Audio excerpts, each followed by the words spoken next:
See y'all this morning. Probably ought to turn on here. There we go. Can you hear me now? Remember those old Verizon commercials, I think it was? The guy kept moving around. Can you hear me now? You know, in a sense, that's what God does to us. Is he puts us in different situations and says, can you hear me now? We should be able to hear him all the time. But nonetheless, to our lesson this morning, I know that right now, a lot of people are thinking about Wednesday morning. Well, some of you may be Tuesday night. I don't know. I had some cousins that would open their gifts on Tuesday night. At this time of year, the adults are thinking, boy, I hope I got a present for everybody. And the children are thinking, boy, I hope I get whatever I want. But either way, we're thinking about giving, aren't we? We're thinking about either giving to someone or someone giving to us. I've noticed as I've grown older that when I was a little person, I was all the time concerned with what I'm going to get. You know, I was concerned with what toys were on my list that I gave to Santa, and I'm like, you know, I want to make sure that I get what I want, right? So, you know the old saying, you got to be good, otherwise you get coal in your stocking. I've never gotten coal in my stocking, so that's a good thing. And so we think about giving a lot at this time of year. We even have characters in our culture that embody the sense of giving. And not just our culture, cultures all over the world. And a lot of them trace their origins back to a man named Nicholas of Patara. I don't know how many of you know anything about Nicholas. He was born, they think, somewhere around 270 A.D. He was an elder in the city of Myra, and he was known for giving. Some of you probably have heard of a character by the name of Saint Nicholas, right? Well, the Catholics, they considered him a saint, and so of course, they made up a whole lot of stories about him. I think some might have been true to an extent, and others were just absolutely fantastical. But nonetheless, one that possibly has some truth to it is Nicholas. Of course, he was raised in a very wealthy family. He had a lot of money. He had a big inheritance, and he was in want for nothing. But being a Christian, he understood he had an obligation to give and to help others. At one point, there was a family in his city that the father was indebted to someone, and he could not pay that debt. And so he was going to sell his daughters into prostitution to pay his debts, which was not an uncommon thing back in ancient times. So Nicholas, in order to keep that from happening, it's said that he went at night with bags of gold and tossed them into the window of this man's house so that he could pay his debt and not sell his daughters into prostitution. He was known for his giving. Now, some of the characters some of them we may know as I talk about them a little bit this morning, and some you may not. Here's one called Ded Moroz and Snegurochka. You're like, I don't know them, but they might look a little familiar. This one, of course, he's Father Frost, and this is the Frost Maiden. You're like, we don't have those in our culture. True, we don't. This is in the Russian culture. In the Russian culture, they have their gift giving on New Year's Eve and New Year's Day. That's their big gift giving time. And their character that embodies the giving is this character here called Ded Moroz, and Father Frost, is said to go around all over Russia giving children gifts, and he rides in a sleigh with a couple horses to draw it, and he goes around with the Frost Maiden, who is reported to be his granddaughter, who helps him in this. And we're like, well, that's interesting. Then, of course, if you go to Italy, you have this old Christmas witch named La Befana, and she puts gifts and treats in children's shoes on January the 6th. You're like, well, that's kind of Weird. Well, that's what they do. But she embodies gift giving. She's oftentimes portrayed with a big basket of gifts on her back as she makes her trek around, well, they say all the world, but she's never come to my house, so just say it. But they say she goes around all the world.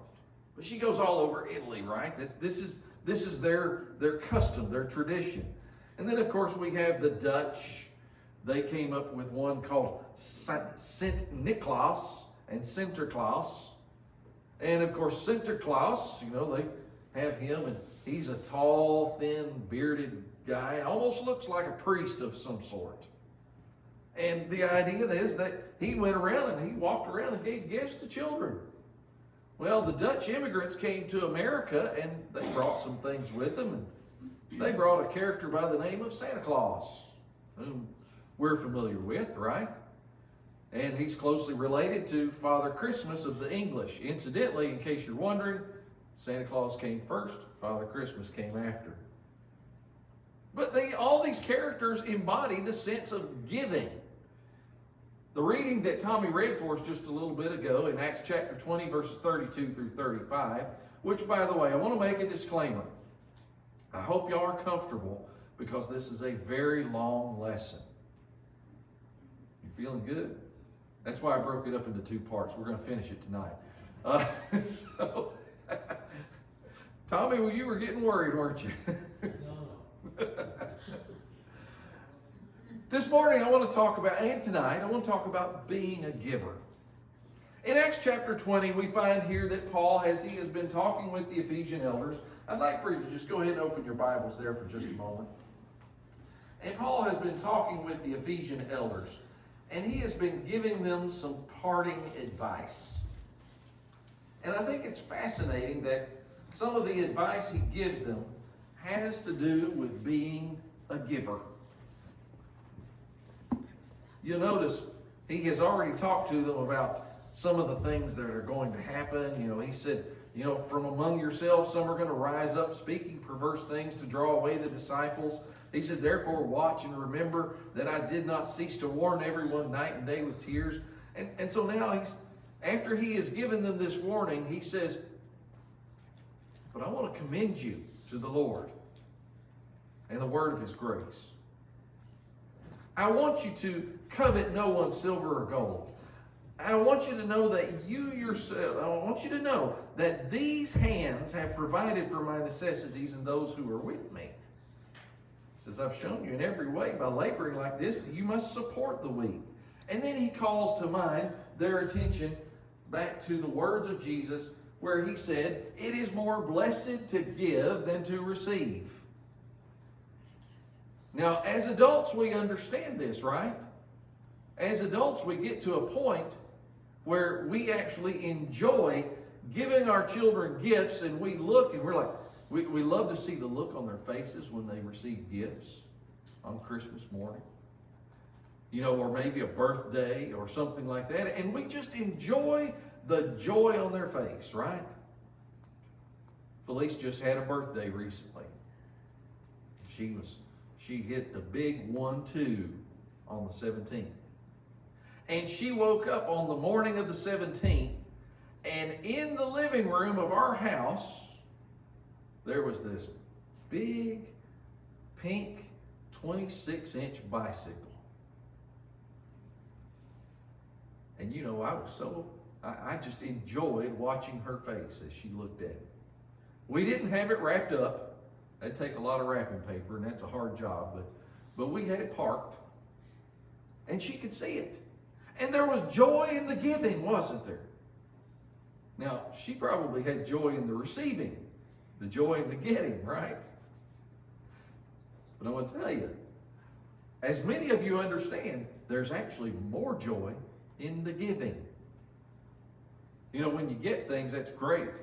But sometimes, I don't know if you're like me, but every once in a while it happens. Somebody gets you a present that you're just not particularly enthused about. I remember a number of years ago that somebody got me a sweater. Now, some of y'all may not know how I feel about sweaters. I don't like them. I don't like them at all. I don't mind other people wearing them. That's great. You wear them all you want to. But I don't like to wear them. They're bulky. They're scratchy. And I just don't like sweaters. I'm not even very fond of sweatshirts, but I'll do them once in a while. But I remember a number of years ago, when I was in high school, I woke up on Christmas morning, I'm opening my boxes, and all of a sudden I open one of my boxes, and lo and behold, there's a sweater in that box. Wasn't a bag of pinto beans in there? Thankfully, no. It was a sweater, which is almost as bad as pinto beans. But it was a sweater. And of course, my mother had bought this sweater for me, and she wanted to see me in it. I wore it for a few times to please her. And I'm going to tell you, I did not enjoy it.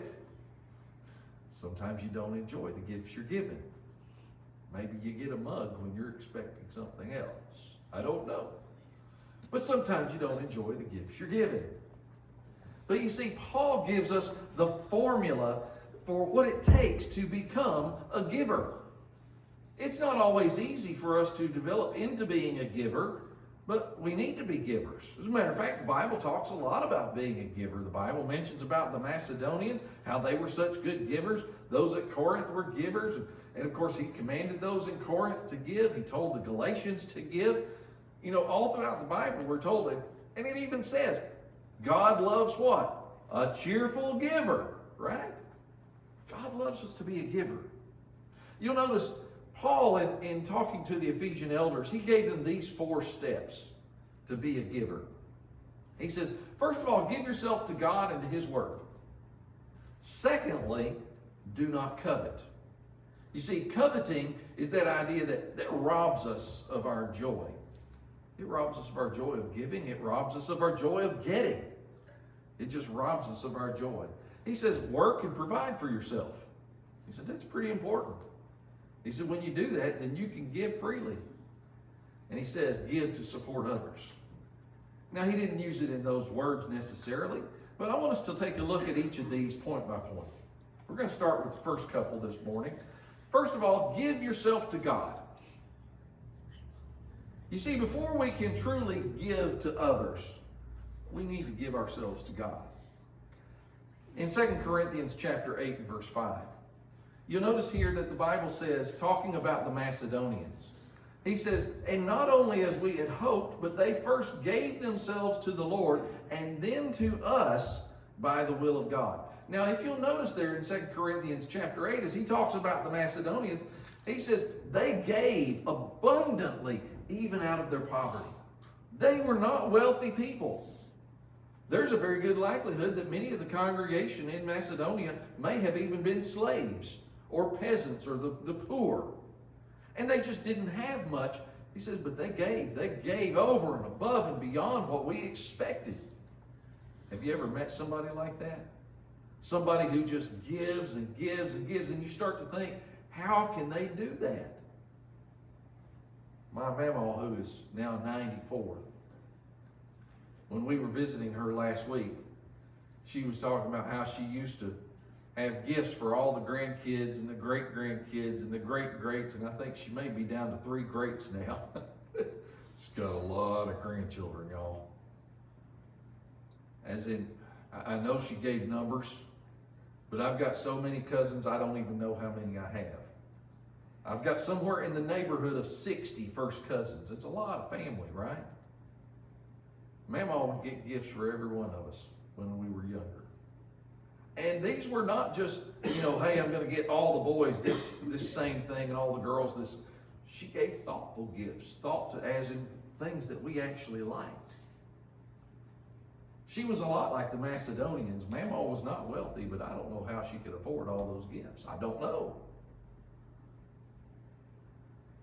But the Macedonians gave themselves to God first, because that's what it takes to give. You'll notice in Philippians chapter 1, verses 20 and 21, Paul, he says, so now also Christ will be magnified in my body. Why? Whether by life or by death, for me to live is Christ and to die is gain. Paul is basically saying, on one hand, I want to go on to eternity. I want to go be with Christ. But on the other hand, if I stay, it's good for you. He says, whether I live or die, I live for Jesus. What's he saying? He says, I've given myself to God first. And now I'm giving myself to you. You see, when we give ourselves to God first and we allow God to use us as a vessel for his service, then we can easily give to others. Because the truth of the matter is, we cannot outgive God. And when we allow God to give through us, then we become charitable as well. We become abundant, if you will. As a matter of fact, what does the Bible say? That Jesus called us to live what? A more abundant life? Yeah, he did.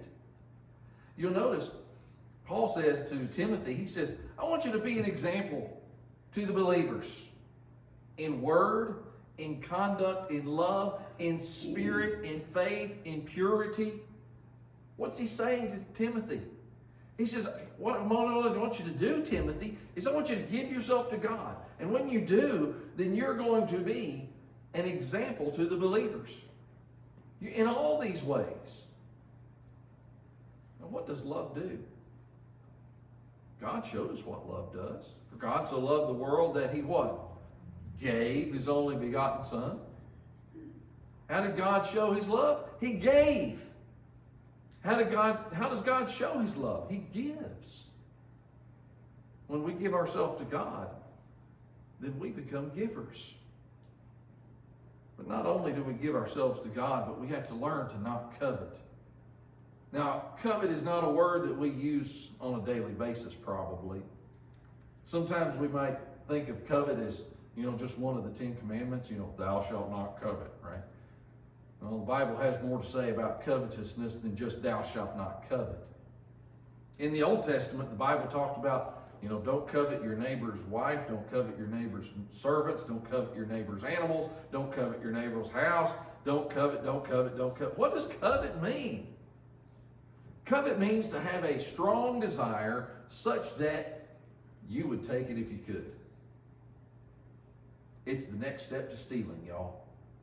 Covet is the next step to stealing.